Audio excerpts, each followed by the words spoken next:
Hi అండి, అందరికీ నమస్కారం. Welcome back to my channel. ఉద్యోగులకు తీపి కబురు అండి. కొత్త చట్టంపై కసరత్తు. మరి ఆ వివరాలంటే వీడియోలో తెలుసుకుందాం. వీడియో ఎక్కడికైనా స్కిప్ చేయకుండా ఎండ్ వరకు చూడండి. అప్పుడే పూర్తి ఇన్ఫర్మేషన్ అర్థమవుతుంది. అలాగే వీడియో నచ్చినట్లయితే లైక్ చేయండి.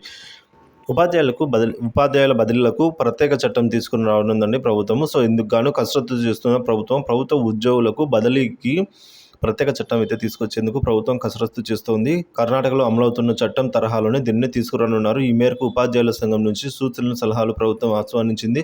సో వాటిని ఈ నెల 28 లోపు పాఠశాల విద్యాశాఖ జేడీకి పంపించాలని సూచించింది. ఉపాధ్యాయులు 8 ఏళ్లు, ప్రధాన ఉపాధ్యాయులు 5 ఏళ్ల సర్వీస్ పూర్తి చేసుకున్న వెంటనే తప్పనిసరిగా బదిలీలు అయితే ఉంటుంది. ఆ బదిలీలను ఖచ్చితంగా వేసవి సెలవుల్లోనే నిర్వహించాలని ఒక ఉపాధ్యాయుడు కేటగిరీ 1లో ఒకసారి మాత్రమే పనిచేయాలనే నిబంధనను తీసుకురానున్నారు. సో దీని ప్రకారంగా ప్రతి ఉపాధ్యాయుడు అన్ని కేటగిరీల్లోనూ పనిచేయాల్సి అయితే వస్తుంది.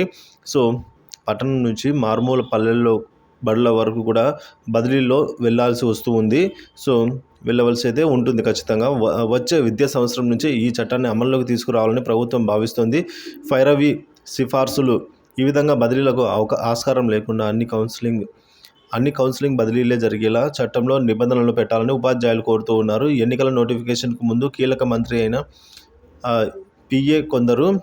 పిఏ కూడా కొందరు అయితే అధికారులను భారీగా పైరవీ బదిలీలను నిర్వహించారు. సో రాజకీయంగా పలుకుబడి ఉన్నవారు, డబ్బులున్న వారే బదిలీలు చేయించుకోగలిగారు. ఇప్పటికీ ఇబ్బందులు లేకుండా చట్టంలో నిబంధనలు తీసుకురావాలని అయితే కోరుతున్న నేపథ్యంలో ప్రభుత్వమే ఉపాధ్యాయులకు సంబంధించి బదిలీల కోసం ప్రత్యేక చట్టం తీసుకొచ్చేందుకు కసరత్తు చేస్తూ ఉంది.